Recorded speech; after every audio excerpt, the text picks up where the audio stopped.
இப்போ நம்ம அடுத்து பார்க்க போகிற குர்தா பார்த்திங்கன்னா இந்த கிரே கலர் குர்தா தான். இந்த குர்தா பார்த்திங்கன்னா ஒரு நல்ல எத்னிக் வேரு. இதோட பிராண்ட் வந்து அவாசாலேருந்து தான் வாங்கியிருந்தேன்.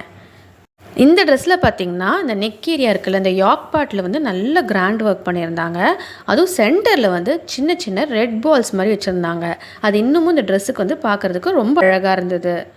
இது பார்த்திங்கன்னா ஒரு ஸ்லீவ்லெஸ் குர்தா தான். ஆனால் அட்டாச்மெண்ட்டுக்கு ஒரு சின்ன ஸ்லீவ்ஸ் கொடுக்குறாங்க. அதை நம்ம அட்டாச் பண்ணிக்கலாம் வேணும்னா.